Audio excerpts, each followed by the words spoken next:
नमस्कार साथियों, मैं मनीष मिवाल आप सभी का आपके अपने चैनल में तहे दिल से स्वागत और अभिनंदन करता हूं। मैं उम्मीद करता हूं कि आप सभी शानदार, जबरदस्त और जिंदाबाद होंगे और आप सभी की कक्षा 11 की जो तैयारियां हैं वो बिल्कुल धमाकेदार चल रही होंगी। और इन्हीं धमाकेदार तैयारियों को और भी धांसू बनाने के लिए आज हम लोग पढ़ रहे हैं कक्षा 11 की राजनीति विज्ञान में राजनीतिक सिद्धांत पॉलिटिकल थ्योरी की किताब का अंतिम अध्याय, और वो अध्याय है अध्याय 8 धर्मनिरपेक्षता सेकुलरिज्म। और आज है बच्चों उसका लेक्चर नंबर 7। कौन सा लेक्चर है? लेक्चर नंबर 7 है। और आज इस लेक्चर नंबर 7 में हम लोग क्या कवर करने वाले हैं गुरुदेव? आज हम कवर करेंगे भारतीय धर्मनिरपेक्षता की आलोचनाएं। यह हमारा लास्ट टॉपिक है इस बुक का, इस चैप्टर का लास्ट टॉपिक है कि भारतीय धर्मनिरपेक्षता की आलोचनाएं।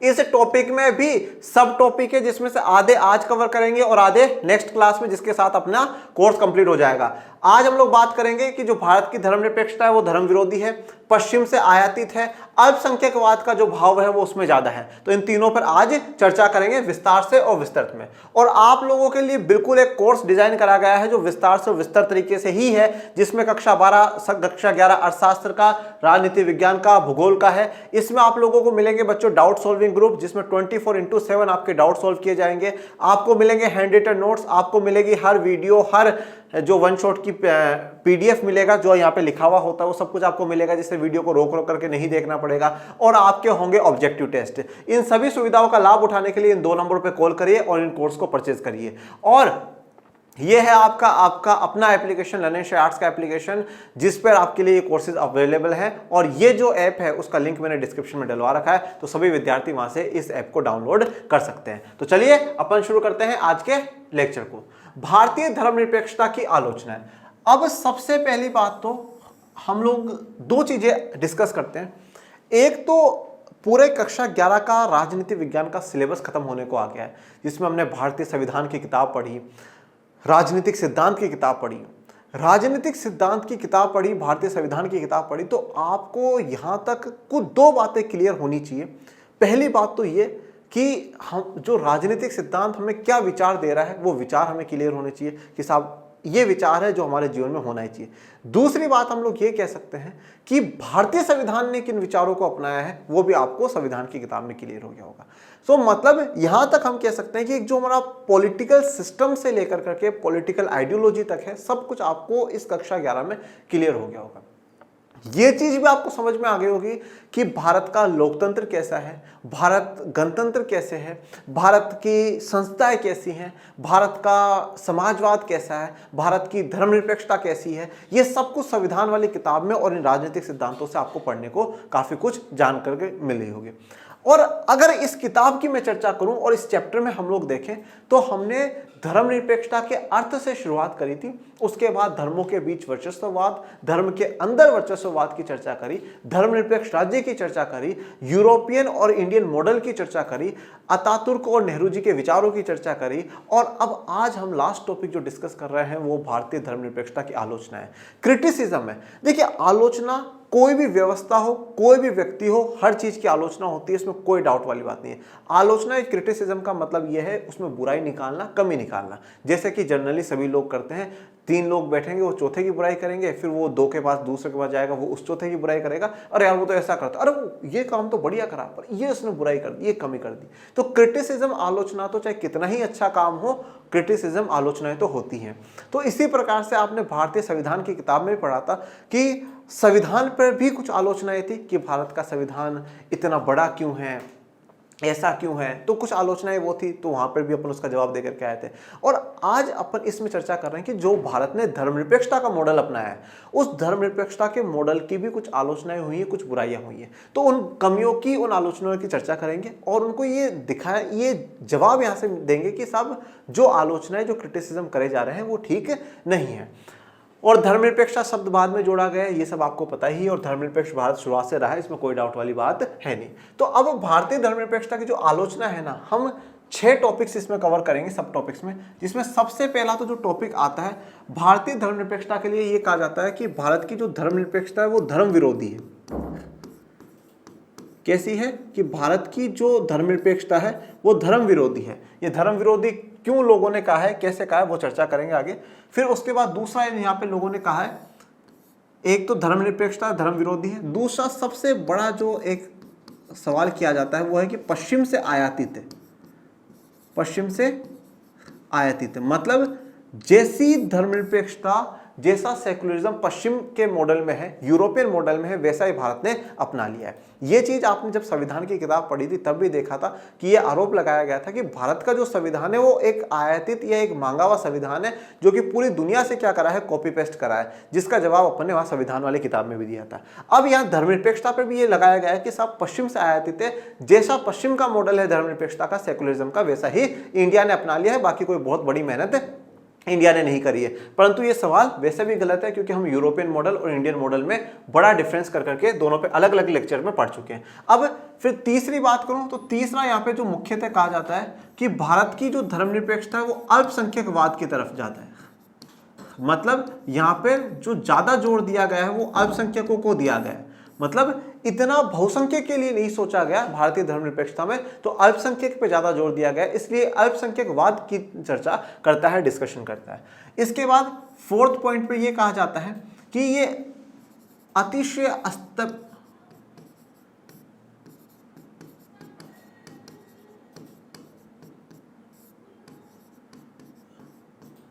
कहते हैं कि इस जो भारत की धर्मनिरपेक्षता है इसमें राज्य कुछ ज्यादा ही हस्तक्षेप करता है, इसलिए इसको हस्तक्षेपकारी बताया कि कुछ ज्यादा ही इंटरफेयर करता है, इतना नहीं करना चाहिए। फिर इसके बाद नेक्स्ट में कहा गया है कि ये वोट बैंक की राजनीति है, वोट बैंक की राजनीति है। और एक लास्ट बात कही गई कि ये जो धर्मनिरपेक्षता का जो मुद्दा है ये एक असंभव परियोजना है, एक असंभव परियोजना है। इन पर अपन लोग डिस्कस करेंगे वन बाय वन, एक एक कर करके करेंगे। आज का जो हम लोग टॉपिक में डिस्कस करेंगे, एक तो टॉपिक करेंगे धर्म विरोधी को डिस्कस करेंगे, एक पश्चिम से आयातित है इसको डिस्कस करेंगे, और एक अल्पसंख्यकवाद को डिस्कस करेंगे। फिर नेक्स्ट वाले में भी भारतीय धर्मनिरपेक्षता की आलोचनाएं ही होंगी, उसमें भी हम ये जो तीन है, हस्तक्षेपकारी, वोट बैंक की राजनीति और एक असंभव परियोजना, इनको कवर करेंगे। तो आज इन तीन पर मेन फोकस करते हैं, और जो फोकस करेंगे शुरुआत धर्म विरोधी से करेंगे। भारतीय धर्मनिरपेक्षता की तीखी आलोचना का विषय बनी रही है। तो जो भारतीय धर्मनिरपेक्षता उसकी तीखी आलोचनाएं हुई है, मतलब गजब वाले जो क्रिटिसिज्म कहते हैं ना, वो कड़ी आलोचनाएं हुई है कि साहब क्या है कि धर्मनिरपेक्षता, ये कैसी धर्मनिरपेक्षता, ऐसे काफी आलोचनाएं भारतीय धर्मनिरपेक्षता पे सवाल उठते हैं।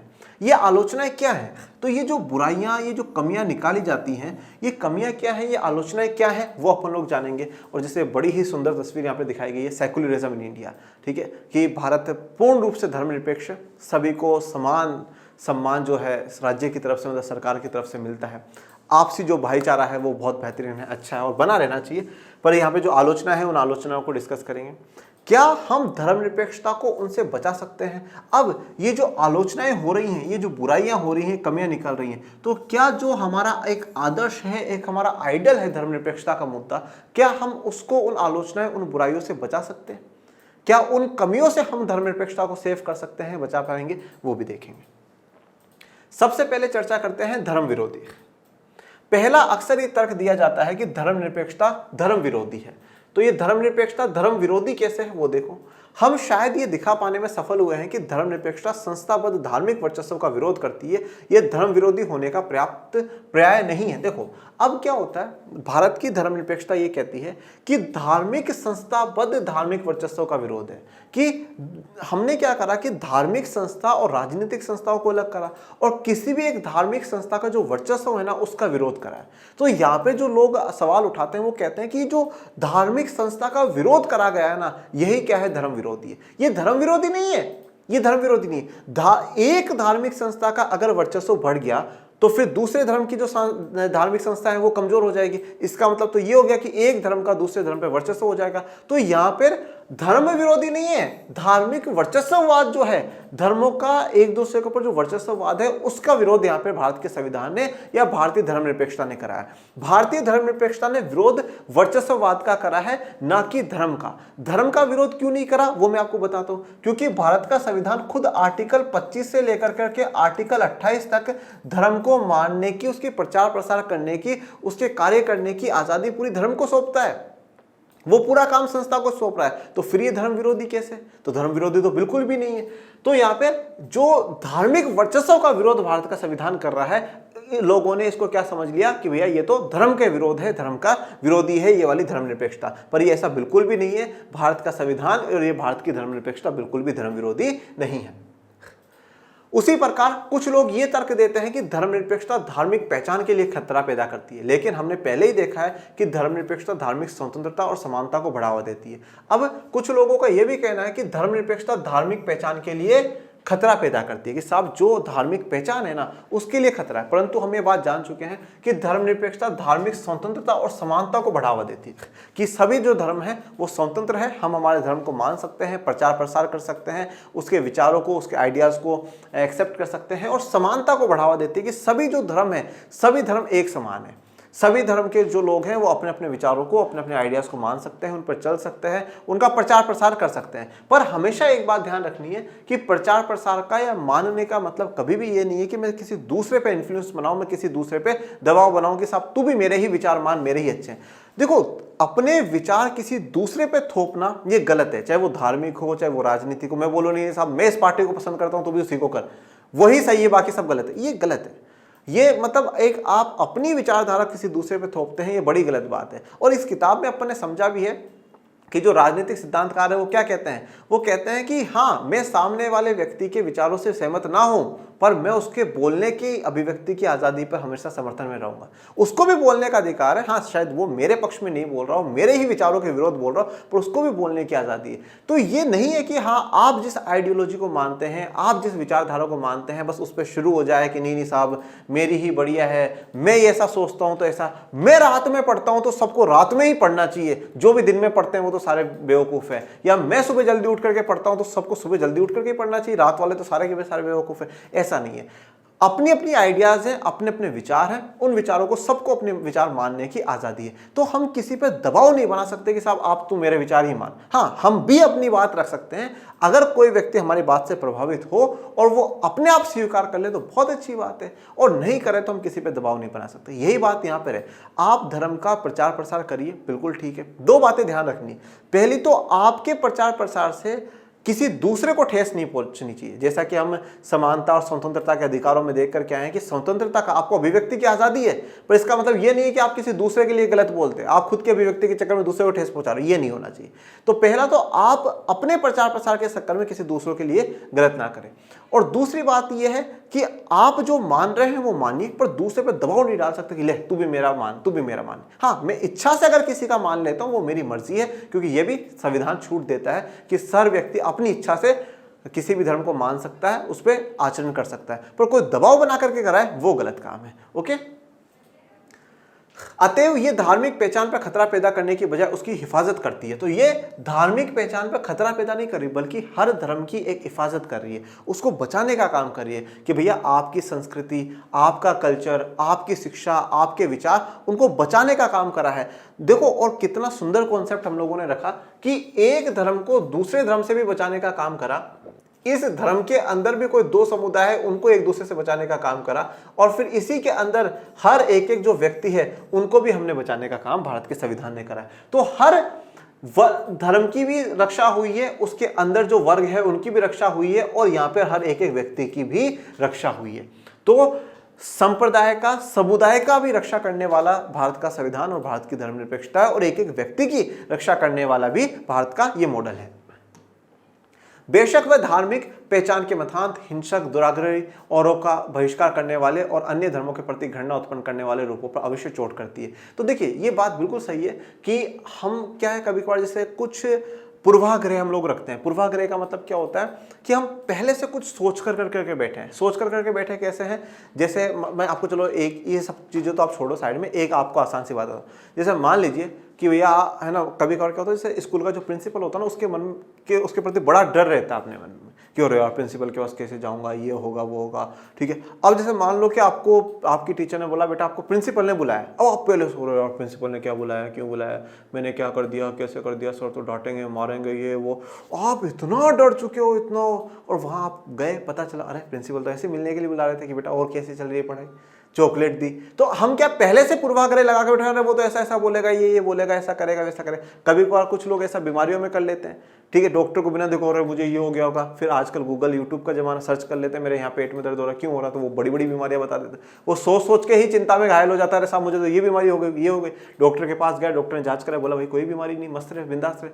तो हम पूर्वाग्रह लगा लेते हैं। इसी प्रकार से हम क्या करते हैं, समाज को लेकर करके, ये उस जाति का है तो ऐसा ही होगा, ये ऐसा है तो ऐसा ही होगा, ये महिला है लड़की ये कमजोर ही होगी, ये उस धर्म का है ऐसा ही होगा। हम ऑलरेडी मतलब अब वो उस जाति का, उस लिंग का, उस धर्म का व्यक्ति बहुत अच्छा भी हो सकता है, बुरा भी हो सकता है, पर हमने एक माइंड सेट कर लिया कि अगर कोई इस जाति, इस वर्ग, इस लिंग, इस क्षेत्र का है तो बढ़िया है, बाकी नहीं बेकार होगा, ये जरूरी नहीं। तो हम पूर्वाग्रह लगा करके बैठते हैं। तो कोई भी ऐसे प्रकार का कोई पूर्वाग्रह हो गया, कोई बहिष्कार अगर हम औरों का करते हो, जो दूसरे धर्मों के प्रति घृणा उत्पन्न करने वाले काम है, उन पर अवश्य चोट करता है। मतलब क्या है कि अगर कोई एक व्यक्ति दूसरे धर्म के प्रति घृणा पैदा कर रहा है तो ऐसे कामों पर भारत का संविधान, भारत की धर्मनिरपेक्षता जरूर चोट करती है, पर वो धर्म विरोधी नहीं है, वो दूसरे धर्म को प्रोटेक्ट करने का काम एक समय पर कर रही है। वास्तविक प्रश्न ये नहीं है कि किसी चीज पर चोट की जाए या नहीं, बल्कि यह है कि जिस पर प्रहार किया जा रहा है वह मूल रूप से उस योग्य है या नहीं है। तो वास्तविक प्रश्न ये नहीं है कि किस चीज पर चोट की जाए या नहीं की जाए, बल्कि मेन बात तो यह है कि जिस पर प्रहार किया जा रहा है वह मूल रूप से योग्य है भी या नहीं है। ठीक है, तो चोट करना इंपॉर्टेंट नहीं, मेन बात यह है कि वो योग्य है या नहीं है। चलिए अब हम आ जाते हैं हमारे दूसरे टॉपिक पे, जिसका है पश्चिम से आयातित। ठीक है, हमने पश्चिम से आयातित करा है, ये बड़ा एक आलोचना होती है, एक बड़ा आरोप भारत की धर्मनिरपेक्षता पे लगाया जाता है कि पश्चिम से आयातित है, कि साहब जो वेस्टर्न है ना, वेस्टर्न मॉडल है उसको अपनाया है, वेस्टर्न के हिसाब से ही पूरा सिस्टम यहाँ चलाया जा रहा है। तो ठीक नहीं, देखते क्या बात कही गई है। दूसरी आलोचना यह है कि धर्मनिरपेक्षता ईसाईयत से जुड़ी हुई है, अर्थात ये पश्चिमी चीज है और इसलिए भारतीय स्थितियों के लिए अनुपयुक्त है। तो दूसरी आलोचना, दूसरी बुराई यह है कि धर्मनिरपेक्षता ईसाईयत से जुड़ी हुई है। ठीक है, देखिए पश्चिमी मॉडल की जब हम चर्चा करते हैं तो हम यूरोप की चर्चा कर रहे हैं, और यूरोप जो पूरा ही एरिया है वो मेजरली क्रिश्चियन डोमिनेंट एरिया है, मतलब ईसाई धर्म के ही लोग वहाँ पे ज़्यादा है।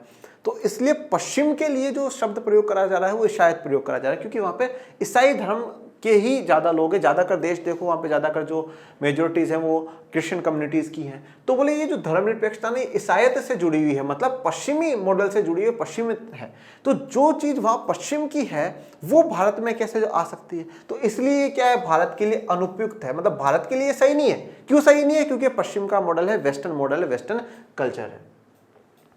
पहली नजर में ये एक विचित्र शिकायत है क्योंकि पतलून से लेकर इंटरनेट और संसदीय लोकतंत्र तक आज लाखों चीजें प्रचलन में हैं जिनकी जड़ें पश्चिम में हैं। तो देखिए ये एक विचित्र शिकायत है। विचित्र शिकायत इसलिए है क्योंकि आज आप चाहे हमारे देश में देख लो या पूरी दुनिया में कहीं देख लो, देखो आज हम लोग जो जी रहे हैं ना बेटा, हम वैश्वीकरण के दौर में जी रहे हैं, ग्लोबलाइजेशन के दौर में जी रहे हैं, जहाँ पर एक देश की संस्कृति दूसरे देश में है, एक देश की वस्तु दूसरे देश की वस्तुओं में है।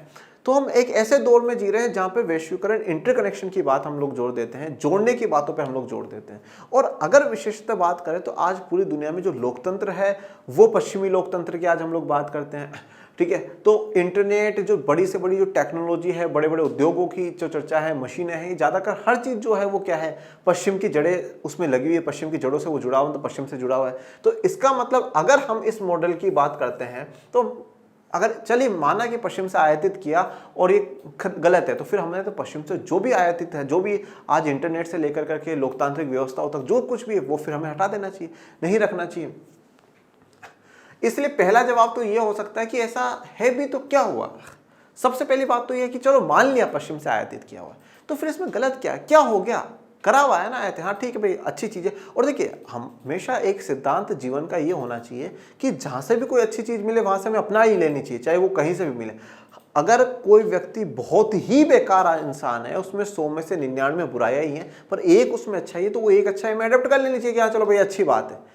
तो यहाँ पर तो पश्चिम की से तो काफ़ी कुछ है, लोकतंत्र से लेकर के काफ़ी चीज़ तक हम लोग प्रयोग करें, तो वहाँ से अगर ये धर्मनिरपेक्षता का मॉडल लिया है तो उसमें गलत क्या है, क्या उसमें बुराई वाली क्या बात है। क्या आपने किसी यूरोपियन को शिकायत करते सुना है कि शून्य का आविष्कार भारत में हुआ था, अतः वे इसका इस्तेमाल नहीं करेंगे? तो क्या कभी आपने किसी यूरोपियन को ऐसा बोलते हुए सुना है कि नहीं नहीं साहब, जो शून्य है, जीरो का आविष्कार तो इंडिया में हुआ था, ईस्ट में हुआ था, तो इसलिए हम लोग नहीं करेंगे? देखो पहली बात तो यहाँ पर मैं बता दूँ, यूरोपियन से अपन कभी मिले नहीं है ठीक है, तो अपन उनको जानते नहीं, सुना या नहीं सुना, ठीक है, और अलग अलग भाषाएं बोलते होंगे तो वो अपन को पता नहीं क्या बोला क्या नहीं बोला, ये जस्ट फॉर फन। बट नहीं, कभी ऐसा वो नहीं कह सकते कि हाँ भैया जीरो इंडिया में आया था तो इसलिए हम लोग क्या है कि नहीं नहीं जीरो का तो हम प्रयोग करेंगे ही नहीं, ठीक है। अब आज चाइना खुद का कुछ भी बना लो पर जीरो तो मानेगा ही ना कि हाँ साहब इंडिया का जीरो, शुरुआत तो जीरो से ही होगी ना, ठीक है। जीरो से ही, जैसे आज हम भी कहते हैं 0% डाउट 100% मार्क्स, तो जीरो से ही शुरुआत होती है, सब कुछ जीरो से होता है। तो वो शुरुआत आज भारत से हुई है जीरो की, तो वो सब स्वीकार कर ही रहे ना। अब उसमें ये आलोचना नहीं आनी चाहिए कि भाई भारत का जीरो है हम नहीं अपनाएंगे, हम तो हम अलग से एक नई वर्ड शुरुआत करेंगे जिसको हम जीरो कहेंगे, तो ये ठीक नहीं है। बहरहाल ये एक किस्म का छिजला जवाब होगा। अधिक महत्वपूर्ण और प्रासंगिक बात यह है कि सचमुच धर्मनिरपेक्ष होने के लिए किसी राष्ट्र का अपना खुद का लक्ष्य होना चाहिए। तो देखिए ये एक छिजला सा जवाब है, मतलब ये तो क्या है कि हमने किसी व्यक्ति ने कुछ बोला, हमने उसके ऊपर वैसे ही बोल करके दे दिया, मतलब एक फालतू का सा जवाब है। और हमेशा हम एक तर्क के साथ जवाब दें तो वो शायद ज़्यादा बेहतर होता है, और तर्क के साथ जवाब देने वाले का ही समाज में सम्मान भी होता है, क्योंकि वो पूरे एक रीज़न के साथ, एक पूरे आइडियाज़ के साथ बात रखता है कि हाँ साहब देखो मैं ये जो बात बोल रहा हूँ मैं इस कारण के कारण बोल रहा हूँ, ये कारण है, इसको मानिए आप लोग। पश्चिमी राज्य तब धर्मनिरपेक्ष बने जब एक महत्वपूर्ण स्तर पर उन्होंने ईसाई से संबंध विच्छेद कर लिया। पश्चिमी धर्मनिरपेक्षता में वैसी कोई ईसाईयत नहीं है। तो देखिए सबसे पहले तो जो अधिक महत्वपूर्ण और प्रासंगिक बात यह है कि सचमुच धर्मनिरपेक्ष होने के लिए किसी राष्ट्र का अपना खुद का लक्ष्य होना चाहिए। तो खुद का एक लक्ष्य हो कि धर्मनिरपेक्ष होना है। दूसरी बात अगर यहाँ पे करें, पश्चिमी राज्य तब धर्मनिरपेक्ष बने जब सेकुलर बने हैं, जब उन्होंने ईसाई से संबंध विच्छेद कर लिया, मतलब ईसाई से अपने आप को डिस्कनेक्ट कर लिया, मतलब राज्य और धर्म को अलग कर लिया है। इसलिए पश्चिमी धर्मनिरपेक्षता में वैसे कोई ईसाईयत नहीं है। तो मतलब वहाँ सीधी सी बात यह है कि राज्य को और धर्म को जब अलग ही कर दिया गया है तो फिर ईसाईयत या बाकी कुछ दूसरे का होने का कोई सेंस बनता ही नहीं। जैसे यहाँ पे एक तस्वीर आपको दिखाई गई, यूनाइटेड वी स्टैंड, ठीक है, हम लोग एक होकर करके साथ हैं। फिर इस दावे का क्या मतलब कि ये पश्चिमी है? तो जब हम इस प्रकार से उस संबंध विच्छेद कर ही चुके हैं तो फिर इस दावे का क्या अर्थ है कि वो पश्चिमी है, ठीक है, वो वेस्टर्न है। धर्म और राज्य का पारस्परिक निषेध, जिसे पश्चिमी धर्मनिरपेक्ष समाजों का आदर्श माना जाता है, सभी धर्मनिरपेक्ष राज्य सत्ता की प्रमुख विशेषता भी नहीं है। देखिए धर्म और राज्य का पारस्परिक निषेध मतलब धर्म और राज्य में किसी प्रकार का कोई संबंध ना हो। पारस्परिक निषेध है मतलब उनमें इंटरडिपेंडेंस वाला कोई भी रिलेशन ना हो, जिसे पश्चिमी धर्मनिरपेक्ष समाजों का आदर्श माना जाता है। तो पश्चिमी धर्मनिरपेक्ष समाज इसको अपना आदर्श मानते हैं कि साहब धर्म में और राज्य में क्या होना चाहिए, संबंध विच्छेद होना चाहिए, उनमें कोई संबंध नहीं होना चाहिए। सभी धर्मनिरपेक्ष राज्य सत्ता की प्रमुख विशेषता भी नहीं है, पर जो सभी धर्मनिरपेक्ष राज्य सत्ता है उनकी ये प्रमुख कोई विशेषता भी नहीं है कि सभी ने धर्म को और राज्य को अलग कर दिया हो, ठीक है, बिल्कुल संबंध विच्छेद कर रखा हो। संबंध विच्छेद के विचार की व्याख्या अलग अलग तरह से की जाती है। कोई धर्मनिरपेक्ष राज्य सत्ता समुदायों के बीच शांति को बढ़ावा देने के लिए धर्म से सैद्धांतिक दूरी बनाए रख सकती है और खास समुदायों की रक्षा के लिए वह उसमें हस्तक्षेप भी कर सकती है। देखिए अब संबंध विच्छेद के जो विचार की व्याख्या है अलग अलग तरीके से की जा सकती है। अलग अलग तरीके से कैसे की जा सकती है? देखिए पहली बात तो ये कि राज्य सत्ता समुदायों के बीच शांति को बढ़ावा देने के लिए धर्म से सैद्धांतिक दूरी बनाए रख सकती है, मतलब कि सभी धर्मों के बीच में शांति बनी रहे, सभी धर्म के जो लोग हैं वो मिलजुल करके रहे, भाईचारे के साथ रहे। तो इसके लिए राज्य क्या हो जाता है, अलग हो जाता है कि साहब हम अलग है, हम किसी को भी सपोर्ट नहीं कर रहे, हम किसी के भी खिलाफ नहीं बोल रहे, हम किसी के भी साथ नहीं जा रहे, आप सब अपने हिसाब से रहिए, मस्त रहिए, बिंदास रहिए, शांति बना करके रखे। तो एक क्या कर लिया, अपना डिस्टेंस बना लिया। बट अगर उसी समय किसी धर्म को सपोर्ट करने, किसी की हिफाजत करने की बात आती है, उस समुदाय की रक्षा करने की बात आती है, तो वहां पर हस्तक्षेप करना, इंटरफेयर करना भी जरूरी हो जाता है। तो एक तरफ तो अगर आप संबंध विच्छेद देखते हो तो शांति बनाए रखने के लिए, सभी धर्मों के बीच में समानता बनाए रखने के लिए राज्य खुद को अलग कर लेता है, परंतु वही किसी एक समुदाय की रक्षा करने के लिए, उसको प्रोटेक्शन देने के लिए वहां पे राज्य का हस्तक्षेप, इंटरफेयर भी जरूरी है, जैसा कि भारत ने करा है। भारत ने यही मॉडल अपनाया है। भारत में ठीक यही बात तो हुई है। यहां ऐसी धर्मनिरपेक्षता विकसित हुई है जो न तो पूरी तरह ईसाई से जुड़ी है और न भारतीय जमीन पर सीधा सीधे पश्चिमी आरोपण ही है। तो देखिए, तो भारत में ठीक यही हुआ है। भारत के संविधान ने राज्य को संबंध विच्छेद भी बोला है, बोले राज्य किसी धर्म के साथ विशेष रिश्ता नहीं रखेगा। हाँ, परंतु किसी समुदाय की रक्षा करने के लिए राज्य को आगे आना पड़ेगा। कोई सामाजिक कुरीति किसी भी धर्म में होगी, उसको दूर करने के लिए राज्य को आगे आना होगा, राज्य कदम उठा सकता है। तो भारत के संविधान ने, भारत ने ठीक यही तो बात करी है। तो भारत ना तो पूरी तरीके से कोई ईसाइत से पश्चिम से जुड़ा हुआ मुद्दा है, और भारतीय जमीन, और ऐसा भी नहीं है कि हमने डायरेक्ट वहां से वो पश्चिमी मॉडल उठाया और डायरेक्ट भारत पे लाकर के, भारत की जमीन पे लाकर के रख दिया। नहीं, मैं बार बार हर बार ये बात कहता हूं कि चाहे भारत के संविधान में कोई मुद्दा जोड़ा गया हो, चाहे भारतीय अर्थव्यवस्था में कोई बात आई हो, कुछ भी हुआ हो, 1947 से लेकर करके हर बार किसी भी मुद्दे का इंडियनाइजेशन करा गया है, भारतीयकरण करा गया है कि ये चीज वहां से ली गई है, ठीक है, बट इंडिया में उसका कैसे यूज आ सकता है, इंडिया में उसका कैसे इंपोर्टेंस आ सकती है, उसके क्या यूजेस हो सकते हैं। तो ना तो ये भारतीय जमीन पर सीधा सीधा पश्चिमी आरोपण ही है। तथ्य तो यह है कि धर्मनिरपेक्षता का विगत इतिहास पश्चिमी और गैर पश्चिमी दोनों मार्गों का अनुसरण करता दिखता है। तो देखिए इतिहास, अब रियलिटी बात तो यह है कि धर्मनिरपेक्षता पश्चिमी और गैर पश्चिमी देशों दोनों मार्गों का अनुसरण है, मतलब दोनों का जो बेटर वर्जन है वो है। और एक्चुअल में होना भी ऐसा ही चाहिए कि जो चीज जहां से कुछ निकल रहा है, फिर उसकी ऑपोजिशन में कुछ निकले, उसका जो बेटर जो है वो हम साथ लेकर के आए। जैसे मैं आपको अर्थव्यवस्था का उदाहरण देता हूँ। अर्थव्यवस्था जनरली दो ही होती हैं, एक होती है पूंजीवादी। सबसे पहले जो चला करती थी वो पूंजीवादी अर्थव्यवस्था चला करती थी, जहां पे ज्यादा जो कंट्रोल है वो प्राइवेट सेक्टर के हाथ में हुआ करता था, पर फिर सरकार का कम हस्तक्षेप था। फिर समाजवादी व्यवस्था है, कार्ल मार्क्स जो लेकर के आए समाजवादी व्यवस्था को। अब इन्होंने बोला नहीं, बस आप प्राइवेट के पास नहीं, ज्यादा सरकार के पास आना चाहिए।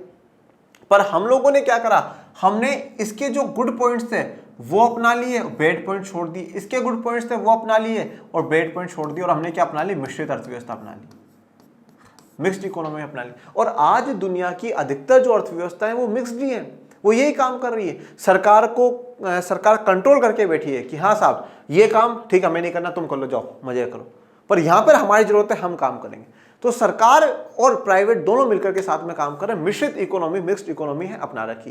तो यहां पर पहले ये आइडिया था, फिर ये आइडिया, और अब इनका मिक्सचर जो आया ना वो शायद एक बेटर वर्जन होगा, वो एक अच्छा वर्जन हमारे लिए होगा। तो इसी प्रकार से धर्मनिरपेक्षता पश्चिमी और गैर पश्चिमी दोनों जो विचारों का मार्ग है उसका अनुसरण करती है, उनको अपनाते दिखती। पश्चिम में चर्च और राज्य के संबंध विच्छेद का सवाल केंद्रीय था, और भारत जैसे देशों में शांतिपूर्ण सहअस्तित्व के सवाल महत्वपूर्ण रहे। तो पश्चिम में चर्च और राज्य का जो संबंध विच्छेद है, कि चर्च मतलब धर्म का, और राज्य का जो संबंध विच्छेद है वो एक बड़ा इंपॉर्टेंट सवाल रहा है कि क्या सच में राज्य धर्म से संबंध विच्छेद कर पाएगा। और भारत जैसे देशों में शांतिपूर्ण सहअस्तित्व, कि शांतिपूर्ण तरीके से सभी एक साथ रह पाए, ये एक बड़ा महत्वपूर्ण रहा है।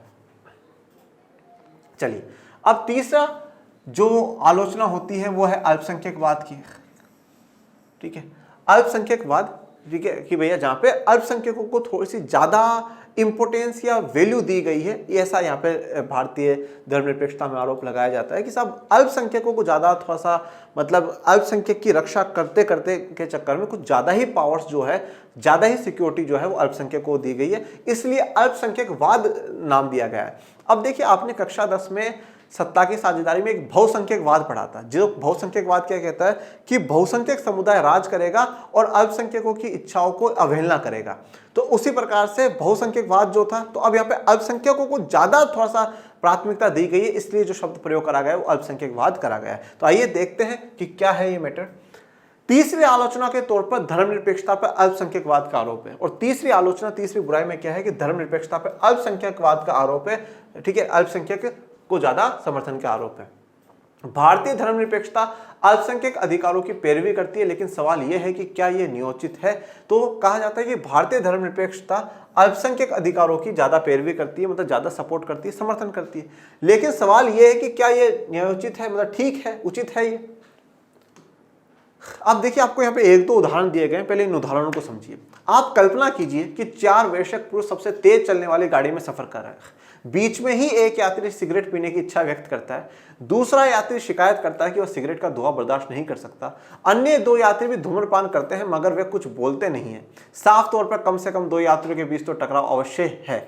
एक विचार आया कि मतदान के जरिए इसे हल किया जाए। सिगरेट पीने वाले 2 खामोश यात्री उस वयस्क का साथ देते हैं और धूम्रपान न करने वाले 2 मतों के अंतर से हार जाता है। देखिए अब यहाँ पे कहा गया है कि भैया 4 जो वयस्क पुरुष है, जो एडल्ट व्यक्ति हैं, जो कि 18 साल से ऊपर हैं, वो एक तेज चलने वाली गाड़ी में सफर करते हैं। अब उन 4 में से एक ऐसा व्यक्ति है जिसको सिगरेट पीने की इच्छा हो गई कि साहब अपन को सिगरेट पीनी है। एक व्यक्ति ऐसा है जो बिल्कुल सीधा शरीफ है, बोला नहीं साहब नहीं पीना, मुझे धुआं ही बर्दाश्त नहीं, मतलब नहीं ये चीज ऐसा नहीं। 2 ऐसे हैं जो पीते हैं पर वो बोल नहीं रहे, पियो तो मर्जी, नहीं पियो तो कोई बात नहीं। तो अब बोला चलो भैया वोटिंग के द्वारा, लोकतंत्र का समय है तो वोटिंग के द्वारा पता लगाया जाए, तो वोटिंग करवाएगी। अब वोटिंग में जो पीने वाला है वो तो पीने वाले ही सपोर्ट में डालेगा, और जो बिल्कुल ही नहीं पीता वो बिल्कुल दूसरे सपोर्ट में डालेगा। बाकी बच गए 2, तो ये 2 तो वैसे तो इनको कोई समस्या है ही नहीं ना भैया, ये तो पीते हैं, चलो वो गाड़ी में नहीं पी रहे वो बात एक अलग है। तो अब यहां पर तो क्या हो गया, 3 वोट हो गए और यहां पर 1 वोट हो गया, तो ये क्या हो गया, ये जीत गया। ठीक है, अभी इसका क्या निष्कर्ष है, सार है क्या, वो देखेंगे आगे। यहां अल्पसंख्यक पराजित होता है मगर नतीजा तो उचित प्रतीत होता है क्योंकि आम सहमति से उचित लोकतांत्रिक नीति अपनाई गई। तो यहाँ पे जो अल्पसंख्यक जिसकी संख्या कम थी, 1 थी, जो नहीं पीने वाला था वो 1 ही था, तो वो पराजित हो गया। परंतु यहाँ पे रास्ता देखे तो रास्ता तो सही लगता है यार, बिल्कुल पूरे लोकतंत्र के तरीके से मतदान करवा करके पता लगाया गया है, तो लोकतांत्रिक नीति अपनाई है। अब स्थिति को थोड़ा सा बदल देते हैं। कल्पना करें कि सिगरेट न पीने वाले यात्री दमे से पीड़ित हैं और धूम्रपान से उसे जानलेवा दौरा पड़ सकता है। उसकी इस बात से कि दूसरा यात्री धूम्रपान ना करे उसको बुनियादी और बहुत जरूरी हित व्यक्त होता है। अब देखो, अब यहाँ पे बात यह आ जाती है, थोड़ा सा स्थिति को बदलो। जो सिगरेट नहीं पीने वाला व्यक्ति है उसको जानलेवा दौरा पड़ सकता है, दमे से पीड़ित है, ठीक है, कि साहब अगर ये सिगरेट वगैरह पिए और हुआ तो उसकी जान को भी खतरा हो सकता है। तो अब यहाँ पर मेन बात है कि इसका जो बहुत जरूरी हित व्यक्त है ना, उस पर बात आ जाती है। एक्चुअल में मेन जो डिपेंड करता है वो हर बार कंडीशन पे डिपेंड करता है, सिचुएशन पे डिपेंड करता है कि हम किस कंडीशन में कौन सा फैसला ले रहे हैं, किस कंडीशन में हम क्या काम कर रहे हैं। जैसे जनरली अगर एक बात अगर मैं कहूं कि भैया कोई व्यक्ति चोरी इसलिए करता है कि उसको आनंद आता है, मजा आता है, ये उसको बिल्कुल ऐसा लगता है कि रॉकिंग काम है भाई साहब, एडवेंचर है, ये तो कर देना चाहिए, तो वो व्यक्ति गलत है, उसमें कुछ ना कुछ आरोप लग करके उसको पनिशमेंट मिलना ही चाहिए, नो डाउट। पर एक कोई बच्चा है वो कुछ ऐसा लेकर के भाग रहा है जिससे वो अपना पेट भर सके और कर सके, तो उस समय थोड़ा सा मैं दयावान होकर के उसको समझाना चाहिए कि बेटा ऐसा नहीं करना चाहिए, आप ये लो मेरे से पैसे लो और ऐसे आगे से चोरी मत करा। तो वो डिपेंड करता है ना कि हाँ, अब आप बोलो नहीं सर एक तरफ तो चोरी करने वाले को आप सजा दिला रहे हो और दूसरी तरफ नहीं, तो देखो डिपेंड है कंडीशन पर। वो एक तरफ बच्चा है, उसकी पेट की आवश्यकता है, उस पर ध्यान दिया जाए। क्या बहुमत के फैसले को सही मानने वाली पहली पद्धति ऐसे संदर्भ में जायज मानी जा सकती है? अब देखो, अब ऐसी आप कहो कि लोकतंत्र बहुमत, तो अगर ऐसा कराया जाए तो अब दूसरे, अब वो तो 3 बोल देंगे हाँ हाँ पी ले भाई पी ले, कोई दिक्कत नहीं, बट अब उसको तो दमे कि उसकी तो मतलब जान को खतरा हो सकता है, तो फिर ऐसे क्या हम उस पद्धति को सही मान सकते हैं? क्या आप मानते हैं कि उस वैश्य यात्री को तब तक सिगरेट नहीं पीनी चाहिए जब तक कि गाड़ी अपने गंतव्य पर न पहुंच जाए? तो क्या आप मानते हैं कि उस व्यक्ति को तब तक सिगरेट नहीं पहुंचनी चाहिए जब तक गाड़ी अपने गंतव्य, अपने डेस्टिनेशन पर ना पहुंच जाए? फिर डेस्टिनेशन पर उतरने के बाद वो वहां जहां भी पिए उसकी मर्जी है। आप सहमत होंगे कि जहां बुनियादी हितों का प्रश्न हो वहां लोकतांत्रिक पद्धति के तौर पर मतदान उपयुक्त नहीं होता है। अपने महत्वपूर्ण हितों की पूर्ति किसी व्यक्ति का प्राथमिक अधिकार होती है, जो व्यक्तियों के लिए सही है वह समुदायों के लिए भी सही होगा। देखिए, अब जब बुनियादी हितों की बात आती है तो वहां पर हम मानते हैं कि लोकतांत्रिक पद्धति में मतदान उपयुक्त नहीं है। जहां बुनियादी हित है वो तो मिलने ही चाहिए, उसमें नो डाउट है। अगर किसी व्यक्ति के महत्वपूर्ण हितों की पूर्ति किसी व्यक्ति का प्राथमिक अधिकार होता है तो वह बात बिल्कुल सही है, व्यक्तियों के लिए जो सही है वह समुदाय के लिए भी सही होगा ही होगा। अल्पसंख्यकों के सर्वाधिक मौलिक हितों की क्षति नहीं होनी चाहिए और संवैधानिक कानून द्वारा उसकी हिफाजत की जानी चाहिए। भारतीय संविधान में ठीक इसी तरीके से इस पर विचार किया गया है। तो अल्पसंख्यकों के जो मौलिक हित है उनकी क्षति नहीं होनी चाहिए, उनके मौलिक हितों का नुकसान नहीं होना चाहिए, उनकी हिफाजत होनी चाहिए, और यही काम भारत का संविधान और भारत की धर्मनिरपेक्षता करती है। ओके, जिस हद तक अल्पसंख्यकों के अधिकार उनके मौलिक हितों की रक्षा करते हैं उस हद तक वे जायज है। तो जिस हद तक अल्पसंख्यकों के मौलिक हितों के, मौलिक अधिकारों की रक्षा करते हैं वहां तक जायज है, ठीक है। जहां तक उनके जो हित है, जो उनके इंटरेस्ट है, उनके मौलिक अधिकार है, वहां तक जो हितों की रक्षा हो वो ठीक है। कुछ लोग फिर भी कह सकते हैं कि अल्पसंख्यकों के अधिकार ऐसे विशेषाधिकार हैं जिसके लिए दूसरों को कीमत चुकानी पड़ती है, तब ऐसे विशेषाधिकार क्यों दिए जाए? तो अब कुछ लोग ये भी कह सकते हैं कि जो अल्पसंख्यकों को अधिकार दिए गए हैं वो ऐसे विशेषाधिकार हैं जो किसी उनको देने के लिए किसी दूसरे को कीमत चुकानी पड़े, तो फिर ऐसे विशेषाधिकार दिए ही क्यों जा रहे हैं? ठीक है, ये यहाँ पे दिखाया गया माइनॉरिटी राइट्स को बचाने का एक वो संकेत यहाँ पर है। एक अन्य उदाहरण से इसका जवाब बहुत अच्छी तरह दिया जा सकता है। कल्पना कीजिए कि किसी प्रेक्षागृह के पहले तल्ले पर कोई फिल्म दिखाई जा रही है, ठीक है, मतलब किसी ऑडिटोरियम है, उसमें मतलब नीचे की तरफ जाकर करके कोई एक मूवी दिखाई जा रही है। वहाँ सीडीओ के जरिए पहुंचा जा सकता है। टिकट खरीदने, सीडी पर चढ़ने और फिल्म देखने की सबको इजाज़त है कि हाँ भैया सीडी पे चलने की और आपको टिकट खरीदने की और फिल्म देखने की सबको इजाज़त है। लेकिन क्या ऐसा सचमुच है? क्या हर कोई ऐसा करने को स्वतंत्र है? कल्पना कीजिए कि उन लालायत दर्शकों में कुछ वृद्ध लोग भी हों, कुछ ऐसे भी हों जिनके हाल में ही टांग टूट गई हो, कुछ अन्य शारीरिक रूप से भी अक्षम हो सकते हैं। तो मतलब अब एक ऐसा कल्पना करिए कि भैया वहाँ पे कोई जो बूढ़े लोग हों वो कैसे सीढ़ियों से उतरेंगे, जाएंगे, या वो कैसे वहाँ तक पहुँच पाएंगे, या कोई किसी की मान लीजिए पैर टूटा हो वो कैसे पहुँच पाएगा। मतलब वैसे तो बोला सब मूवी देख सकते हैं, पर फिर ये तो कैसे देख पाएंगे?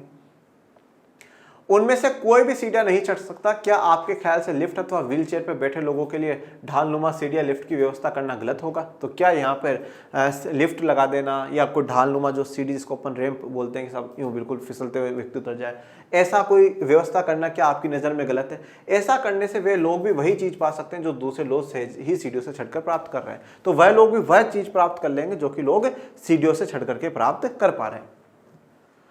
लेकिन अल्पसंख्यक वाले इस समूह को पहले तल्ले पर जाने के लिए भिन्न सुविधा की जरूरत है। तो इसलिए जो अल्पसंख्यक समुदाय है, जो मतलब जो उन सीढ़ियों पर नहीं चढ़ सकते, भाई कुछ लोग ही होंगे जो वृद्धजन होंगे या जिनके पैर टूटे होंगे, कुछ ही होंगे, ज्यादा कर तो भाई 90-95% तो बिल्कुल ठीक ही होंगे। तो अब ऐसे समूह को पहले तल्ले पर जाने के लिए भिन्न सुविधा मिलने की जरूरत है, आवश्यकता है। अगर पूरी जगह में ऐसा निर्माण किया जाए जो केवल युवा और सक्षम लोगों के लिए ही उपयुक्त हो, तो लोगों के कुछ खास हिस्से फिल्म देखने जैसे लाभ से हमेशा के लिए वंचित हो जाएंगे। और अगर कुछ ऐसी ही व्यवस्था करी जाए जो कि सिर्फ युवा और जो सक्षम लोग हैं वही मूवी देख पाए, तो बाकी फिर कुछ जो वर्ग है समाज का वो वंचित रह जाएगा, जैसे कि वृद्धजन हो गए या जिनके पैरों में कोई समस्या है या कोई विकलांग है, उनके लिए बड़ी समस्या हो जाएगी। उनके लिए अलग व्यवस्था, उनके साथ विशेष बर्ताव नहीं, उनके लिए ये वैसे ही सम्मान और गरिमा से भरा बर्ताव है जैसे दूसरों के साथ किया जा रहा है। इसका मतलब यही है कि अल्पसंख्यक अधिकारों को विशेष सुविधाओं के रूप में नहीं देखा जाना चाहिए। तो अलग व्यवस्था, कोई उनके साथ कोई विशेष बर्ताव नहीं है, ये तो उनके लिए क्या सम्मान और गरिमा से भरा बर्ताव है जैसा दूसरों के साथ किया जाना चाहिए।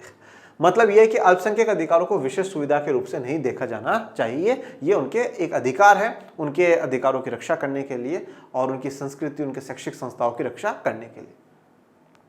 चलिए, तो इसी के साथ हमारा आज लेक्चर कंप्लीट होता है और ये आप लोगों के लिए कोर्सेज है कक्षा 11 अर्थशास्त्र, राजनीति विज्ञान और भूगोल का, जिसमें doubt solving group, hand written notes, classes की PDF और ऑब्जेक्टिव टेस्ट होंगे। इन कोर्सेज को लेने के लिए आप इन 2 नंबरों पर कॉल कर सकते हैं और टीम को कह सकते हैं कि हमारे कोर्सेज स्टार्ट कर दीजिए। और ये है आपका अपना लर्निंग आर्ट्स का एप्लीकेशन, जिसको डाउनलोड करने के लिए लिंक डिस्क्रिप्शन में दे रखा है, आप डाउनलोड करिए। और आज के लेक्चर को यहीं विराम देते हैं। आपको आज का लेक्चर कैसा लगा ये जरूर बताइएगा। और मेरे प्यारे विद्यार्थियों, पढ़ते रहिए, आगे बढ़ते रहिए और आपके अपने चैनल लर्निंग आर्ट्स को ज़्यादा लाइक, शेयर, सब्सक्राइब करते रहिए। और डिस्क्रिप्शन में टेलीग्राम चैनल का भी लिंक दे रखा है, प्लीज़ उसको भी ज्वाइन कर लीजिएगा, जिससे आपको सभी नवीन जानकारी मिलती रहे। और मैं मिलूंगा आपको नेक्स्ट लेक्चर में, तब तक के लिए थैंक यू सो मच। जय हिंद, जय भारत।